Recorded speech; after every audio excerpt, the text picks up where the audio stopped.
Selamat datang di channel Cik Gentar, jangan lupa subscribe dan klik tombol loncengnya, agar Cik Gentar bisa tumbuh besar dan tidak jadi anak kecil terus, terima kasih. Bab 165. Melihat biksu gila mengambil inisiatif untuk memujinya, David tidak bisa menahan perasaan lega, dan bertanya dengan santai, "Biksu gila senior, apa kekuatanmu di arena seni bela diri?" "Duduklah di tanah." Dia berkata dengan acuh tak acuh, "Di dunia seni bela diri sekuler ini, hanya ada segelintir orang yang bisa mengalahkanku. Kecuali sekte tersembunyi." "Sekte tersembunyi? Apakah ada sesuatu yang berbeda?" David mendengar beberapa petunjuk. "Tentu saja ada."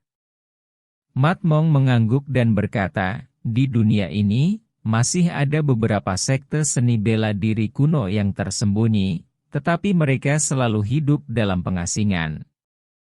Lingkaran seni bela diri sekuler datang dan pergi, jadi pemahaman dunia tentang mereka sangat terbatas, dan jumlah sekte tersembunyi seperti itu sangat kecil, dan umumnya ada dalam legenda, sehingga orang-orang di dunia seni bela diri sekuler mengetahui keberadaan sekte tersembunyi ini. Tidak banyak, bahkan seorang Jianghu tua seperti saya tahu sangat sedikit tentang mereka." "Oh, jadi seperti ini." Mendengar apa yang dikatakan biksu gila itu, David tidak bisa menahan perasaan sedikit terpesona di dalam hatinya, dan dia bahkan samar-samar merasa bahwa sekte pertapa Wuxiusen kuno yang legendaris ini memiliki hubungan dekat dengan saya, atau orang yang sama dengan saya. Pada saat ini, David memikirkan pertanyaan lain, jadi dia bertanya pada biksu gila itu, "Biksu gila senior, tingkat apa yang telah dicapai alammu?" "Tuan setengah langkah," jawab biksu gila itu. "Tuan setengah langkah?" David terkejut. "Hanya setengah langkah lagi dari tuannya." Biksu gila itu menjelaskan, dan menghela nafas, "Ada celah besar antara setengah langkah ini dan tuan yang sebenarnya." Berbicara tentang ini, biksu gila itu menatap David, "Adik laki-laki, seni bela diri Anda sudah bisa dibandingkan dengan generasi Grandmaster. Senior, Anda telah memenangkan penghargaan." Wajah tua David menjadi panas, tapi hatinya cukup bersemangat. Karena David tidak pernah bisa mengetahui level aslinya, sekarang dia memiliki keterampilan generasi master dari mulut biksu gila, dia secara alami sangat lega. "Sungguh pemuda yang menakutkan." Biksu gila itu duduk di tanah dan menghela nafas, dan tiba-tiba berkata kepada David, "Adik laki-laki, sejujurnya, kami telah menyelidikimu." "Menyelidiki saya?" David mendengar kata-kata, hati saya menegang.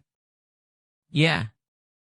Biksu gila itu mengangguk, lalu berkata, "Sejak berita tentang kamu mengalahkan Si Menglong menyebar, Asosiasi Arbitrase Seni Bela Diri kami telah mengirim personel khusus untuk melakukan penyelidikan rahasia terhadapmu."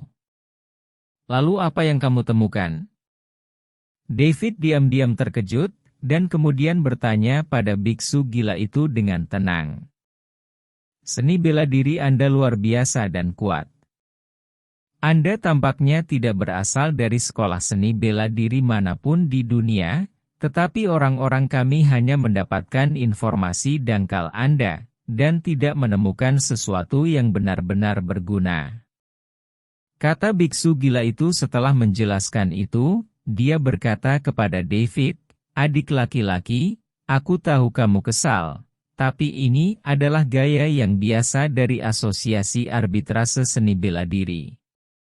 Meskipun aku anggotanya, aku tidak menyukainya, tapi aku bisa, jangan hentikan." Mereka melakukan itu.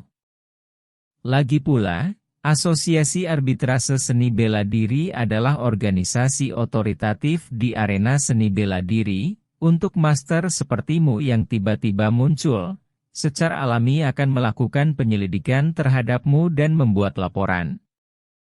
Berbicara tentang ini, biksu gila itu berhenti. Dia terus berkata kepada David, situasi seperti adik laki-laki ini sangat jarang, jadi aku menjadi tertarik padamu, jadi aku datang ke Jiangbei untuk menemuimu hari ini. Perjalanan ini benar-benar berharga. Oke. David melirik Wang Mong, kita bertarung begitu kita bertemu, cara ini cukup unik. Hahaha, benar. Wang Mong tertawa beberapa kali, dan kemudian dia bertanya kepada David dengan rasa ingin tahu, adik laki-laki, sejujurnya, saya sangat bingung dengan keterampilan seni bela diri Anda. Mungkinkah Anda adalah murid dari sekte tersembunyi? David tidak menyangka biksu gila itu akan memiliki ide seperti itu. Awalnya dia ingin menjawab bahwa dia bukan murid dari sekte tersembunyi legendaris itu. Tapi David memikirkannya lagi. Tidak sulit bagi Jiang Hutua seperti biksu gila, atau organisasi yang kuat seperti Asosiasi Arbitrase Seni Bela Diri untuk mengetahui detailnya. Begitu mereka benar-benar menyelidiki sampai akhir, bagaimana jika mereka menemukannya jika Anda menyimpan rahasia di tubuh Anda? Mulai sekarang Anda akan berada dalam masalah terus-menerus. Memikirkan hal ini, David dengan samar menjawab biksu gila itu, ini semacam. Oh, tidak heran. Melihat jawaban David, biksu gila itu menunjukkan ekspresi pencerahan yang tiba-tiba. Karena adik laki-laki itu berasal dari sekte dunia tersembunyi, maka semuanya masuk akal. David tetap tenang saat dia menerima pernyataan seperti itu. Biksu gila itu menyentuh kepalanya yang besar, tersenyum canggung, dan berkata kepada David, konyol bahwa aku ingin menerimamu sebagai murid, dan ternyata itu lelucon besar. Adik laki-laki, jangan pedulikan itu. Mereka yang tidak tahu tidak bersalah. David tidak punya pilihan selain menjawab seperti ini. Melihat tatapan acuh tak acuh David, biksu gila itu tidak bisa menahan nafas dengan emosi. Saya selalu membual bahwa saya unggul dalam seni bela diri, dan saya menemukan orang-orang bersaing dalam seni bela diri di mana-mana. Dengan kerja keras saya hampir tidak pernah gagal. Tapi hari ini, aku akhirnya tahu apa yang disebut langit di luar langit. Latar belakang sekte dunia tersembunyi benar-benar luar biasa. David memiliki kesan yang baik tentang biksu gila. Orang ini hanya suka membahas bela diri seni dan tidak peduli tentang hal-hal lain. Dia adalah seorang idiot seni bela diri sejati dan tidak tertarik pada hal-hal tentang dunia seni bela diri. Selain itu, antara David dan biksu gila, mereka hanya bertukar seni bela diri, dan tidak ada keluhan. Setelah pertempuran ini, setiap orang telah memperoleh sesuatu yang tidak buruk. Biksu gila itu beristirahat sebentar, lalu berdiri dan mengepalkan tinjunya ke arah David dan berkata, aku telah mempelajari pelajaran hari ini, dan kungfu dari sekte dunia tersembunyi benar-benar berbeda. Terima kasih, adik, atas ampun. Sama-sama. David juga mengepalkan tinjunya, dan berkata dengan sedikit senyum, kamu disebut biksu gila, tapi kamu sama sekali tidak gila. Setelah mendengar ini, biksu gila itu menggosok kepalanya dan tertawa, lalu berkata, kamu hanya bisa menjadi gila jika kamu bisa mengalahkan mereka, tetapi kamu tidak memenuhi syarat untuk menjadi gila jika kamu tidak bisa mengalahkan mereka. Benar. David tersenyum, biksu gila ini cukup bujangan. Aku akan kembali ke Shaolin Selatan.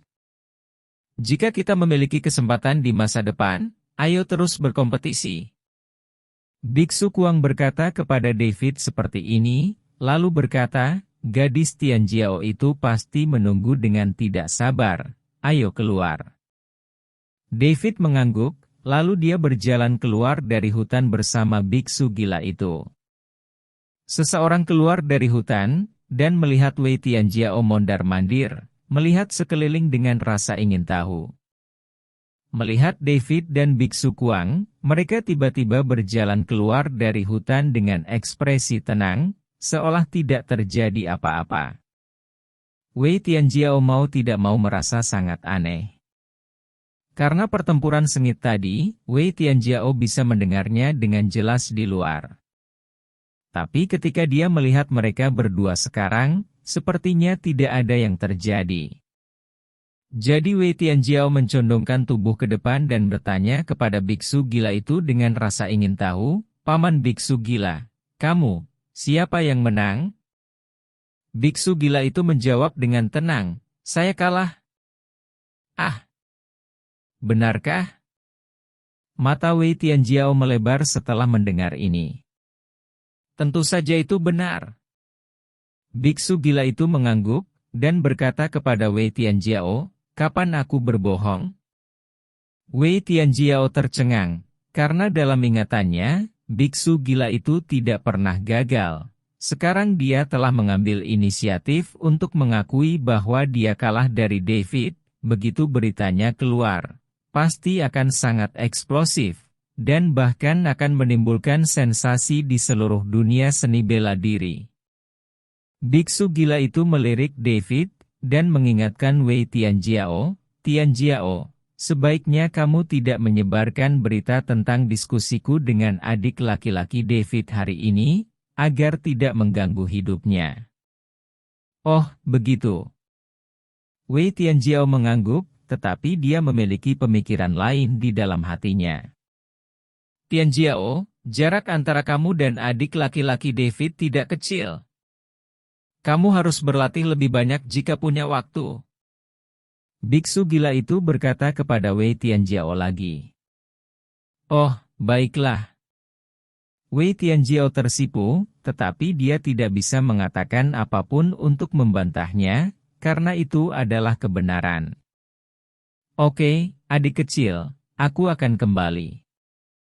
Sampai jumpa lagi ketika kita memiliki kesempatan." Setelah mengatakan ini, biksu gila itu mengepalkan tinjunya pada David, lalu berbalik dan melangkah pergi. Begitu biksu gila itu pergi, mata Wei Tianjiao tertuju pada wajah David, dan melihat ekspresinya yang tenang, dia menjadi lebih tertarik padanya di dalam hatinya. "Nona Wei, tolong kirim saya kembali," kata David kepada Wei Tianjiao dengan ringan. "Oke." Wei Tianjiao memperlakukan David dengan sangat hormat, lagi pula, dia adalah seseorang yang bisa mengalahkan biksu gila itu. Setelah masuk ke mobil, Wei Tianjiao melaju ke jalan, dan mau tidak mau bertanya kepada David yang duduk di kopilot, "Tuan David, sudah berapa lama Anda berlatih seni bela diri? Apakah kamu tidak menyelidikiku?" David tidak menjawab pertanyaan Wei Tianjiao, tetapi bertanya balik padanya. "Aku hanya bertanya padamu karena aku tidak bisa menemukannya." Wei Tianjiao cemberut. Dia bergumam, "Karena kamu tidak ingin mengatakannya, lupakan saja." "Nona Wei, sejujurnya, aku tidak ingin terlibat dalam perselisihan dunia seni bela diri." Melihat Wei Tianjiao seperti ini, David hanya mengungkapkan kebenarannya. Ide itu memberitahunya. "Itu bukan terserah kamu. Sejak hari kamu mengalahkan Si Menglong, kamu telah terlibat dalam perselisihan di arena." Tapi Wei Tianjiao berkata kepada David, "Orang-orang yang disebut tidak bisa menahan diri di sungai dan danau. Kadang-kadang semakin Anda tidak ingin terlibat dalam benar dan salah, semakin Anda akan jatuh ke dalamnya." Mendengar apa yang dikatakan Wei Tianjiao, David sedikit menghela nafas dengan desahan lega. Dia juga tahu bahwa apa yang dikatakan pihak lain itu benar. "Sebenarnya, kamu tidak perlu menghela nafas, mungkin itu hal yang baik," kata Wei Tianjiao kepada David. "Aku tidak melihat sesuatu yang bagus." Mereka semua datang untuk bertarung denganku, kata David tak berdaya. Hehe. Sebenarnya, ini normal. Kamu akan terbiasa di masa depan. Wei Tianjiao tersenyum, lalu berkata kepada David, jika kamu merasa merepotkan, maka kamu dapat memilih untuk bergabung dengan sekte besar, seperti sekte Shaolin. Ya, dengan dukungan yang begitu besar, secara alami akan menghalangi mereka yang ingin memprovokasimu. Aku tidak ingin bergabung dengan sekte manapun, jawab David segera. Jika kamu tidak bergabung dengan sekte manapun, kamu pasti akan mendapat masalah. Wei Tianjiao melirik David dan tiba-tiba berkata, kecuali kamu membuat sekte sendiri. Bab 166. Oh, apakah metode ini layak? Jantung David berdetak kencang saat mendengar ini. Dia tidak pernah memikirkan pertanyaan ini sebelumnya. Secara teoritis mungkin. Wei Tianjiao menjawab, dan kemudian berkata kepada David, dalam dunia seni bela diri, ada banyak jenius yang sulit diatur. Kebanyakan dari mereka tidak ingin bergabung dengan sekte manapun, tetapi mereka adalah buat sekte, dan buat sekte yang hebat. Misalnya, Zhang Sanfeng, pendiri Wudang, Zhang Shenzhen. Aku tidak berani membandingkannya, kata David buru-buru. Bagaimanapun, Zhang Sanfeng, pendiri Wudang, sangat terkenal sehingga sering disebut-sebut dalam berbagai film dan karya TV. Hehe, aku hanya menggambarkannya. Wei Tianjiao tersenyum lagi, dan kemudian berkata, faktanya, banyak master seni bela diri telah mengikuti teladan Zhang Sanfeng dan menciptakan beberapa sekte kecil.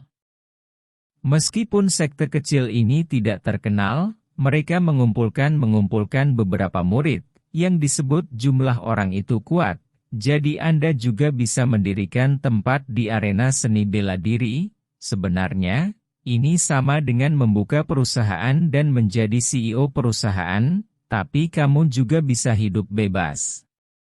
Berbicara tentang ini, Wei Tianjiao melirik David, dan berkata dengan sengaja, keterampilan seperti Paman Mat Mong sudah cukup untuk membangun sektemu sendiri.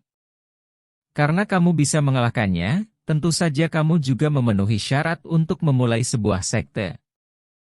Apakah kamu tidak memikirkan saran saya? Oke. Saya akan memikirkannya dengan hati-hati. Hati David tergerak, dan dia hanya menjawab seperti ini. Jika itu benar-benar apa yang dikatakan Wei Tianjiao, mendirikan sebuah sekte akan menjadi pilihan yang baik untuk David. Karena David memiliki Taiyan Zhenjing di sisinya, dan sekarang basis kultivasinya telah menembus alam inti emas, dan seni bela dirinya bahkan sebanding dengan generasi master. Dengan kondisi seperti itu, keinginan David untuk mendirikan sebuah sekte bukan hanya mimpi. Selain itu, David tahu bahwa dia tidak hanya mengalahkan si Menglong, tetapi dia juga telah menyinggung perasaannya, dan dia akan memiliki lebih banyak masalah benar dan salah datang kepadanya di masa depan. Jadi saran Wei Tianjiao memang merupakan pilihan yang baik. Melihat respon David seperti ini, Wei Tianjiao malah tersenyum manis, lalu wajahnya sedikit memerah, dan dia tidak tahu harus berpikir apa. Pada saat ini, ponsel David tiba-tiba berdering. David mengira Ding Wei yang meneleponnya, jadi dia segera mengeluarkan ponselnya dan menemukan bahwa Murong Fang Fei yang menelepon. Jadi David menekan tombol jawab. Oh, ini tidak baik. Ini tidak baik. Saudara David, saya dalam masalah. Begitu panggilan tersambung, Murong Fang Fei di ujung sana segera berteriak. Nona Murong, masalah apa yang kamu temui? David segera mengerutkan kening. Lalu dia bertanya pada Murong Fang Fei seperti ini. Ada dua psikopat, seorang pria dan seorang wanita. Mereka tampaknya adalah ibu dan anak. Mereka tiba-tiba mengetuk pintu apartemenku tadi, dan aku membuka pintunya. Kata Murong Fang Fei dengan cemas. Siapa mereka? David buru-buru bertanya pada Murong Fang Fei. Aku sama sekali tidak mengenal mereka. Murong Fang Fei menjawab, dan kemudian berkata kepada David, mereka sebenarnya mengatakan bahwa aku adalah burung merpati yang menempati sarang burung murai. Saya buruk. Dengan niat baik. Pada titik ini, Murong Fang Fei berkata dengan marah. Sekarang kedua psikopat ini masih di sini. Saya hanya tidak tahan lagi. Saudara David, cepat datang ke sini. Jika tidak, aku akan berada dalam masalah besar. Pada titik ini, Murong Fang Fei dengan marah berkata kepada David, sekarang kedua psikopat ini masih di sini. Aku hanya tidak tahan lagi. Saudara David, tolong cepat datang ke sini. Kalau tidak, aku akan mendapat masalah besar. Setelah mengatakan ini setelah itu, David mendengar suara, boom, dan Murong Fang Fei menutup telepon. David tidak bisa membantu tetapi hatinya tenggelam, sepertinya Murong Fang Fei memang dalam masalah, dan yang membuatnya khawatir adalah pembuat onar itu masih ada. Jadi David segera berkata kepada Wei Tianjiao, Nona Wei, tolong kirim saya ke apartemen pemuda Donghu dulu. Saya harus menangani keadaan darurat. Oke. Wei Tianjiao tidak banyak bicara. Akselerator, dan mobil sport itu melesat seperti kilat. Butuh waktu kurang dari 10 menit untuk sampai di gerbang apartemen pemuda Donghu. Begitu mobil berhenti, David keluar dari mobil, dan Wei Tianjiao mengikutinya ke dalam apartemen. Keduanya dengan cepat naik lift ke pintu apartemen loteng tempat Murong Fang Fei tinggal.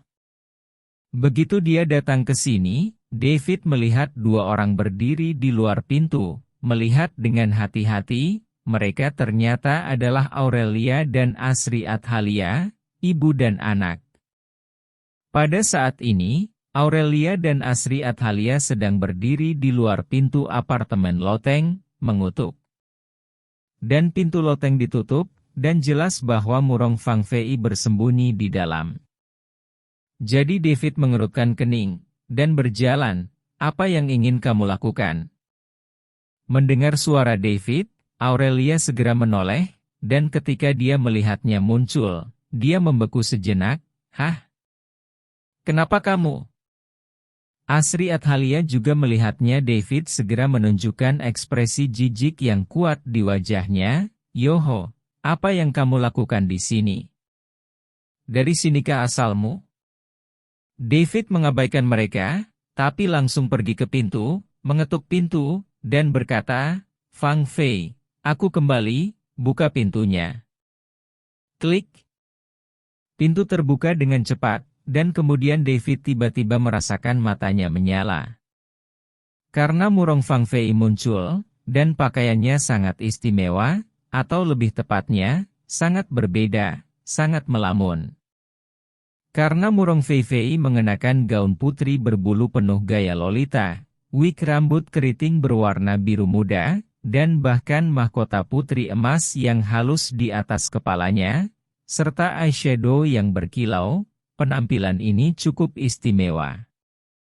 Dan Murong Fang Fei benar-benar memegang tongkat sihir yang mengilap di tangannya. Harus dikatakan bahwa penampilan Murong Fang Fei seperti tokoh dalam komik, dan itu juga memberinya kecantikan dan temperamen ekstra. David menatap Murong Fang Fei di depannya dengan mata terbelalak, dan mau tidak mau bertanya padanya. Aku berkata, Fang Fei, mengapa kamu berpakaian seperti ini? Apakah kamu ingin berpartisipasi dalam beberapa animasi game atau aktivitas lainnya?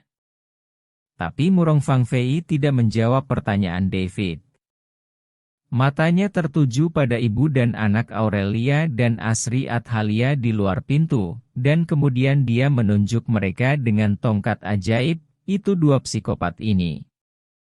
Mereka menindasku dan berkata aku tinggal di sini secara ilegal.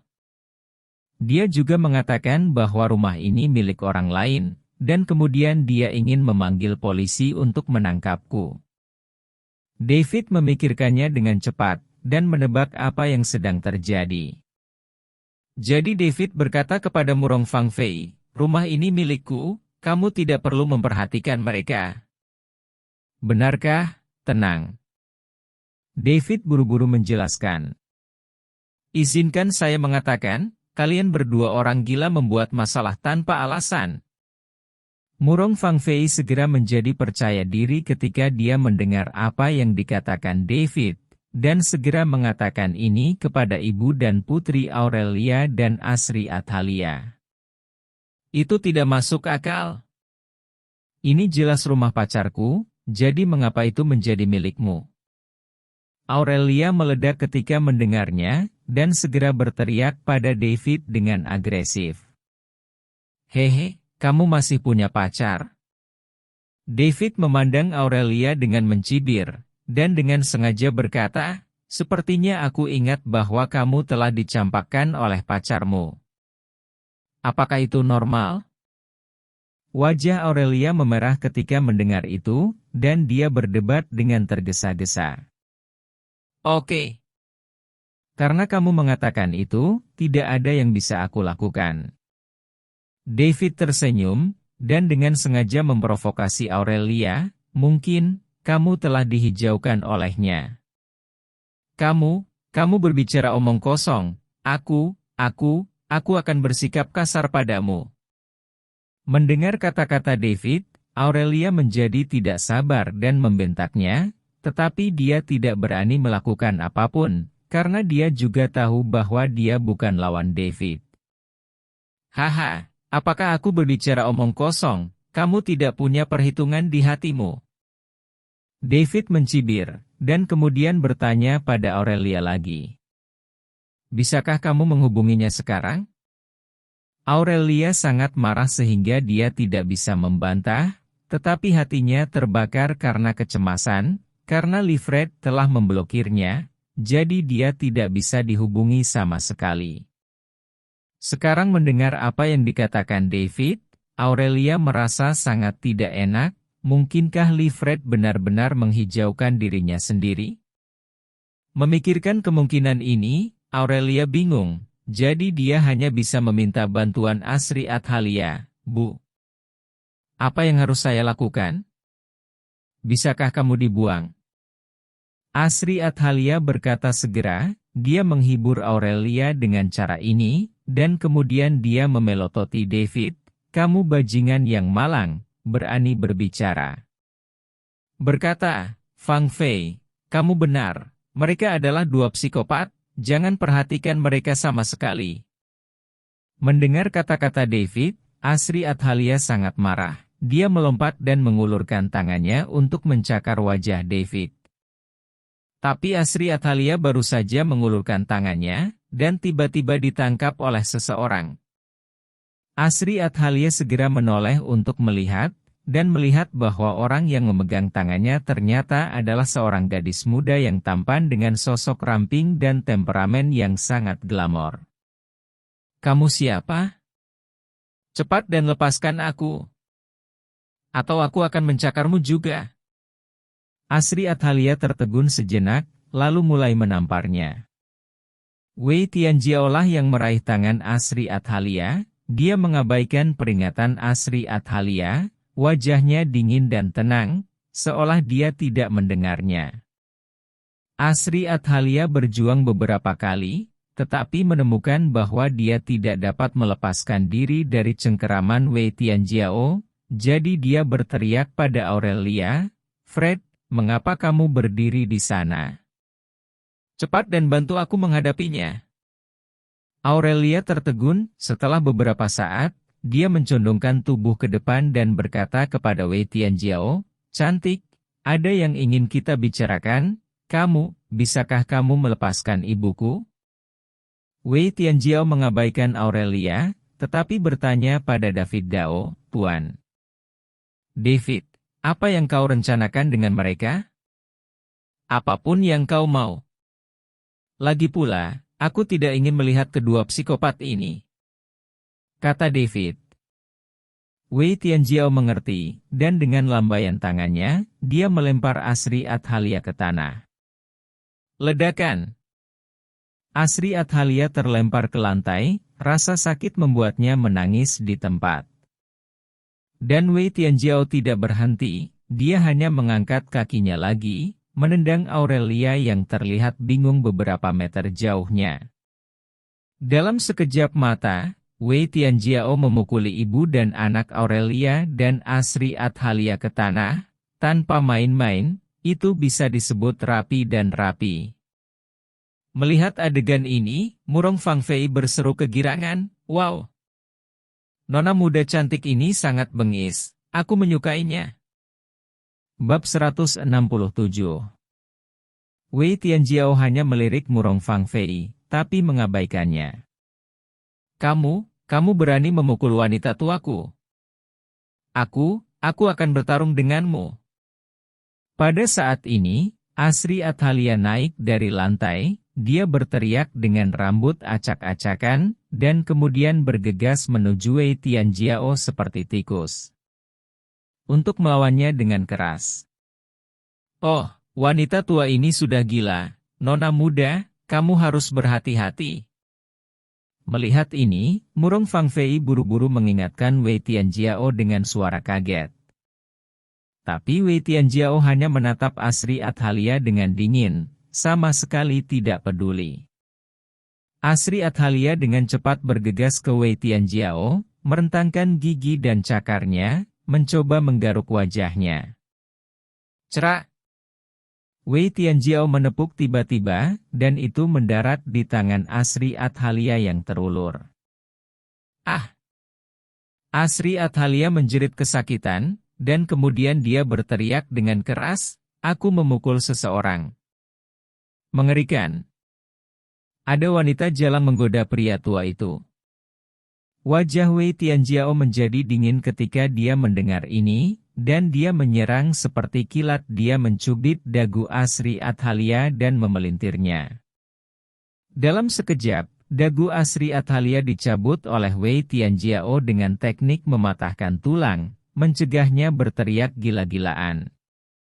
Setelah itu, Wei Tianjiao mengangkat kakinya dan menendang perut bagian bawah Asri Athalia, mengubahnya menjadi labu yang menggelinding.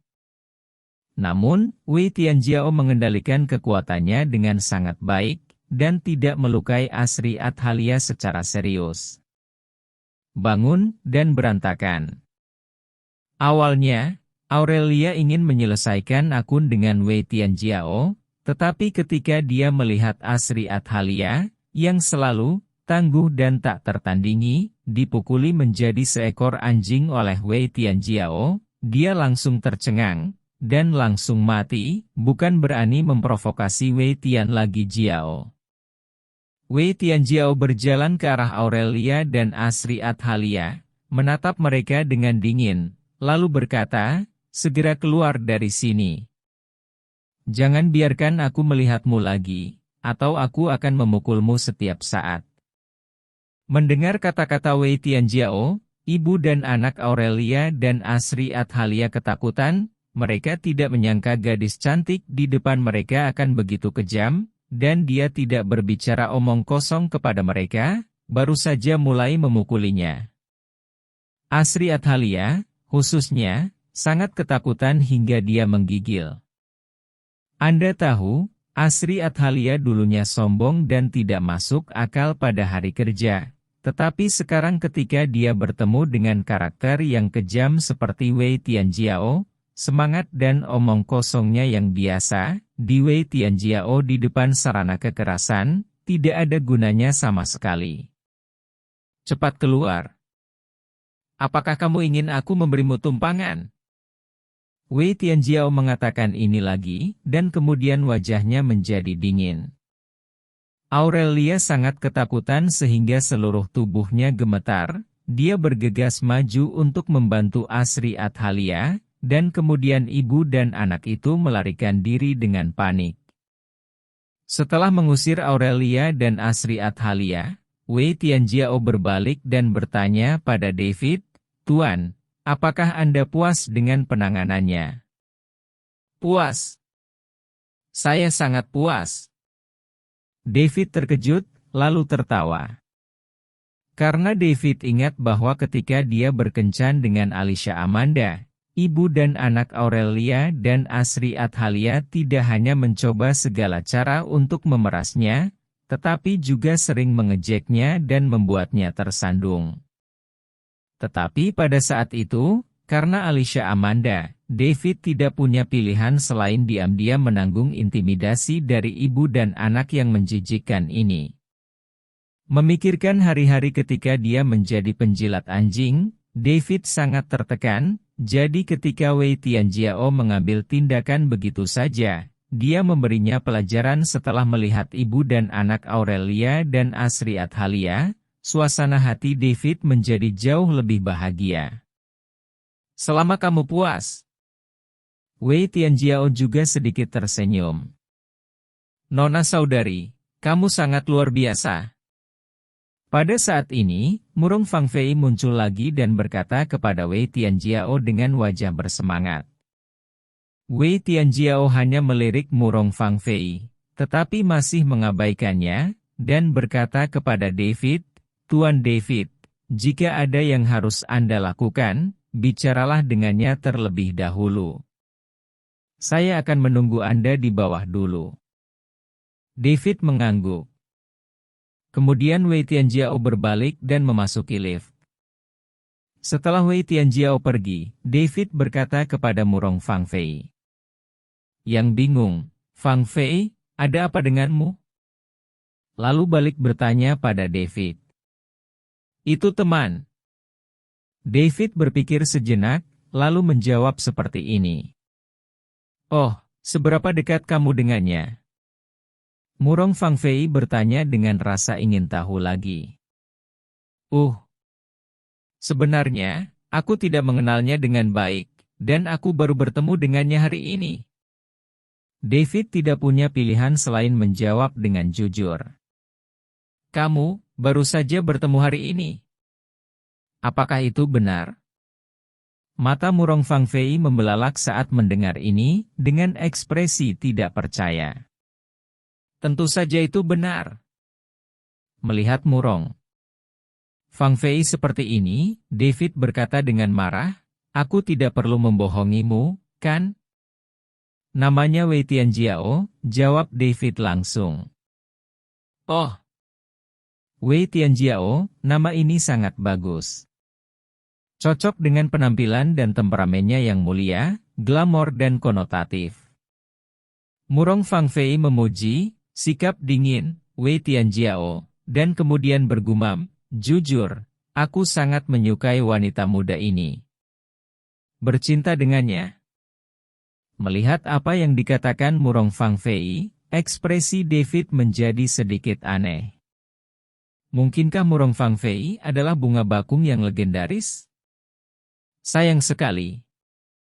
"Oh, Kakak David, aku tidak seperti yang kau bayangkan." Ketika Murong Fangfei melihat ekspresi aneh David, dia segera mengerti, dan wajahnya memerah. "Aku benar. Dia hargai saja." "Oke. Seleramu cukup unik." David menggoda Murong Fangfei, dan kemudian bertanya padanya, "Ibu dan anak itu tidak melakukan apapun padamu barusan, kan?" "Oh, mereka lari tiba-tiba saya datang ke sini untuk membuat masalah tanpa alasan.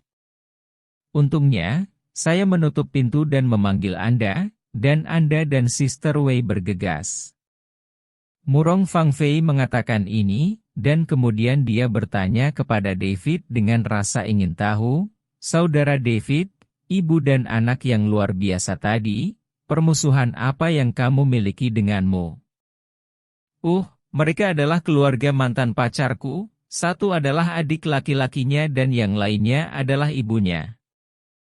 "Kebenaran." Ah, keluarga mantan pacarmu sepertinya memiliki banyak permusuhan dengan keluargamu. Murong Fang Fei tertegun sejenak, lalu berkata pada David lagi.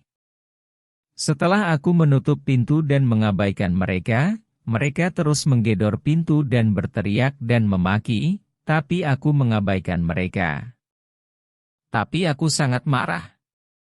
Murong Fang Fei terlihat sangat marah. Mereka mengatakan bahwa rumah ini bukan milikku, dan kemudian mereka mengatakan bahwa aku menempati sarang burung murai, terutama wanita tua itu, yang sebenarnya memanggilku Jalang Centil. Saya marah. Fang Fei, keluarga mereka gila, kamu tidak perlu marah pada mereka. David buru-buru menghibur Murong Fang Fei seperti ini, lalu berpikir sejenak dan berkata, sebenarnya, aku baru saja membeli rumah ini. Itu. Setelah kamu putus, kamu ingin mengambil keuntungan darinya. Oh. Kamu putus dengan mantan pacarmu, dan mereka masih datang untuk mencelakaimu, sungguh tak tahu malu. Murong Fang Fei mempercayai kata-kata David, dan merasa dirugikan. Oke. Mari kita tidak membicarakannya. David mengambil inisiatif untuk mengubah topik, dan kemudian dia melihat ke arah Murong Fang Fei. Fang Fei, mengapa kamu berpakaian seperti ini? Kakak David, coba tebak. Murong Fang Fei menjualnya rintangan.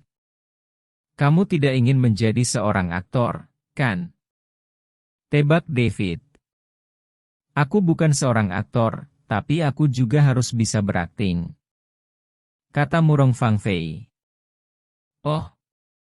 Apa yang akan kamu lakukan? David terkejut, dan bertanya pada Murong Fang Fei dengan rasa ingin tahu. Hehe, kakak David, jika kamu ingin tahu, ikutlah denganku ke kamar dan kamu akan mengetahuinya. Murong Fang Fei mengatakan ini dengan sengaja, lalu menarik David ke dalam kamar, dan menutup pintu di belakangnya. Setelah memasuki ruangan, David terkejut menemukan bahwa perabotan di ruangan itu telah benar-benar berubah.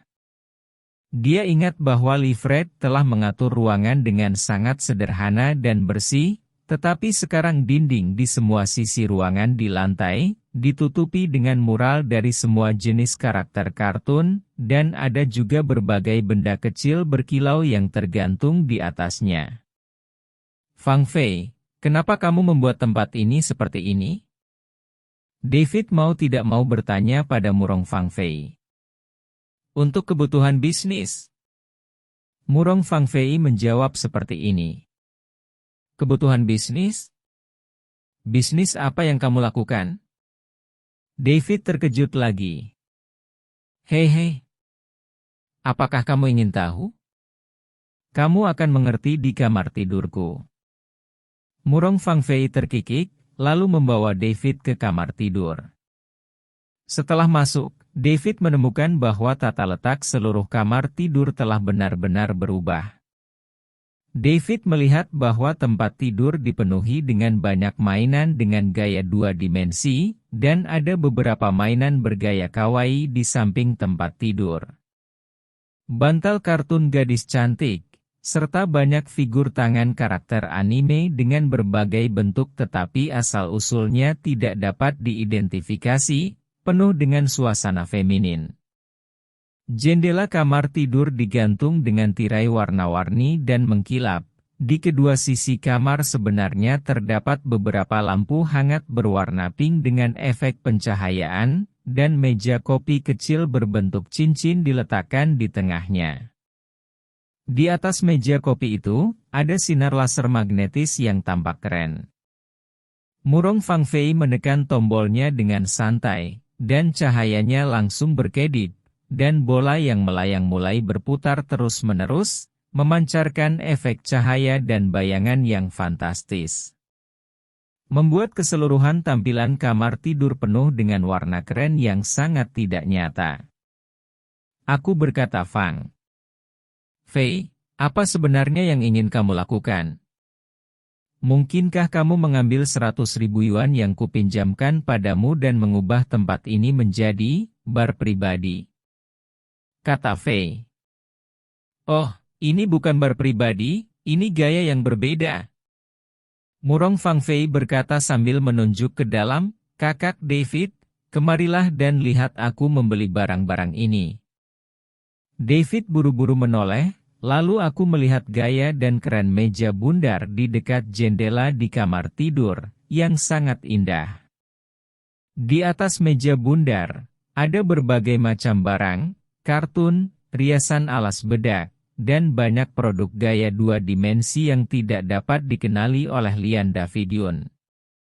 Dan di atas meja itu, ada rak logam kecil, di mana ada ponsel baru yang dibeli David untuk Murong Fang Fei.